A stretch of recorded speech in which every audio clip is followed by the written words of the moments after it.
Nuestra meditación esta tarde está centrada en el Salmo 67, versículo 3, el cual dice: Te alaben los pueblos, oh Dios, todos los pueblos te alaben. Este pasaje es un pasaje que coloca como centro a Dios mismo. Son 7 versículos y en 7 versículos Dios aparece de manera clara en 6 de ellos. Pero cuando comienzas a observar, Dios es el protagonista. 17 alusiones en 7 versículos hacen referencia a Dios mismo.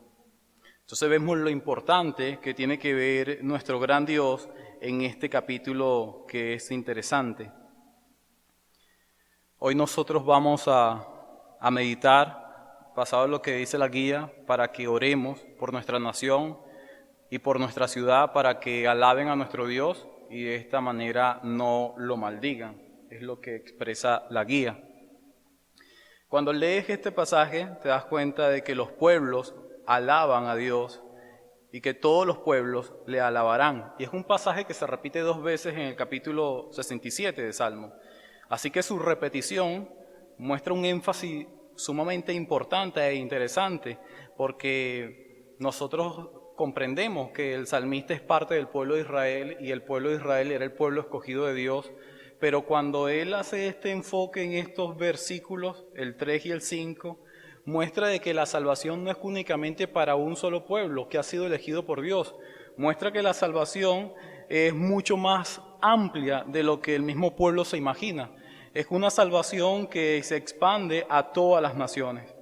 Yo creo que hoy día nosotros somos objeto de esta grande salvación.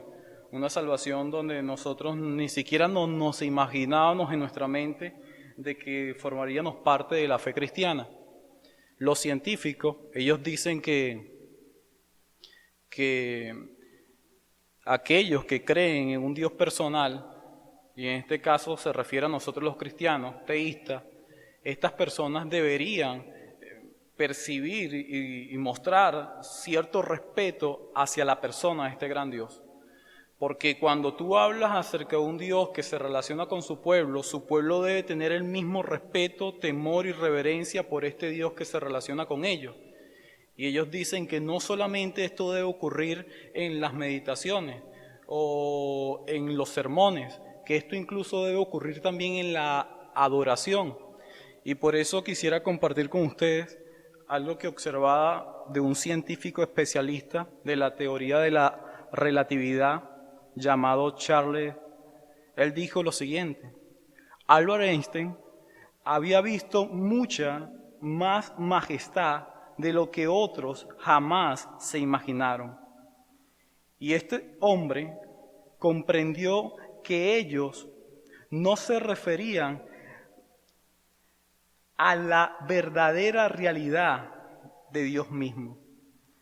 Por lo tanto, él dice que su sospecha es que Albert Einstein simplemente sintió que las religiones con las cuales él se había encontrado no tenían el debido respeto al autor del universo. Y es que si tú te pones a ver dentro del pensamiento de este científico, la grandeza, la majestuosidad de Dios que él observó por medio de la ciencia fue tan amplia que él dijo: es increíble que los teístas no se relacionen con respeto con este Dios. Por ende, yo prefiero seguir relacionándome con mi Dios por medio de la ciencia que asistir a un lugar donde Dios no es visto como lo que realmente Él es. Y eso es su persona, su carácter, su soberanía, su grandeza.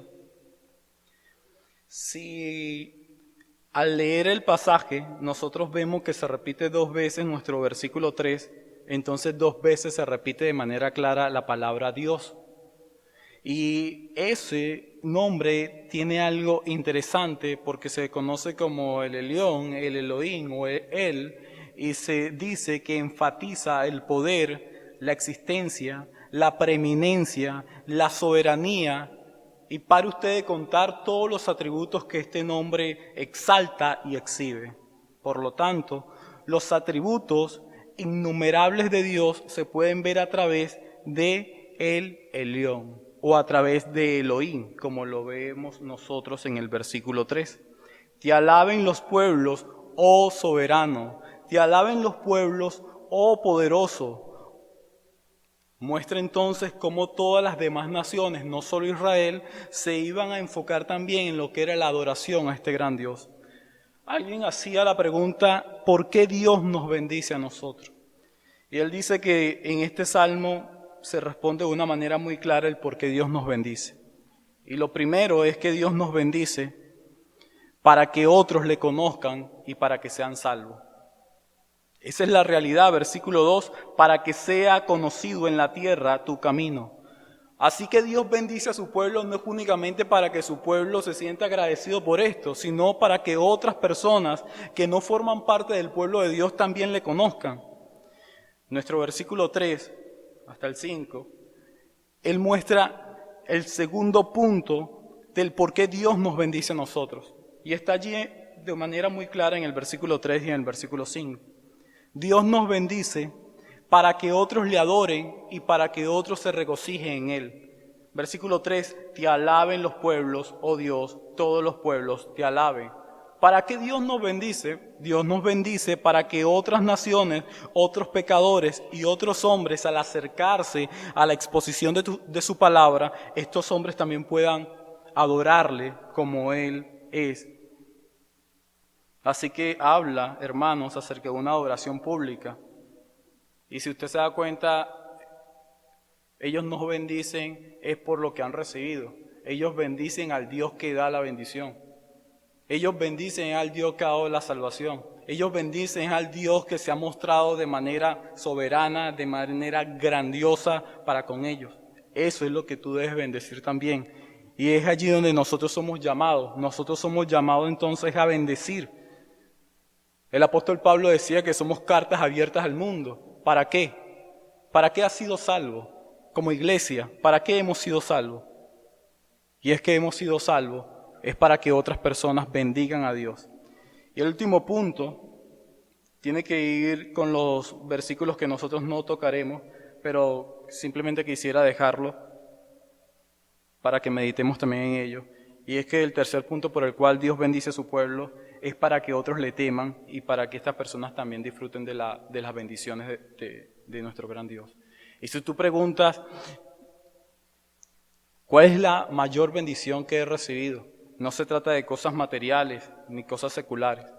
Creo que la mayor bendición que nosotros los hombres hemos recibido ha sido la salvación misma. Y yo creo que por esto Dios debería ser honrado, debería ser adorado en estos minutos de la forma como Él se merece. Si este Dios ha mostrado su gracia, ha mostrado su perdón para con nosotros y nos ha hecho salvos, entonces este gran Dios debe ser honrado, independientemente pase lo que pase o suceda lo que suceda con nosotros. Por eso demos gracias al Señor para que nuestro Dios sea conocido por nuestros vecinos, para que nuestro Dios sea conocido por esta nación y para que esta nación también aprenda a honrar y a glorificar a nuestro gran Dios como la iglesia lo está haciendo.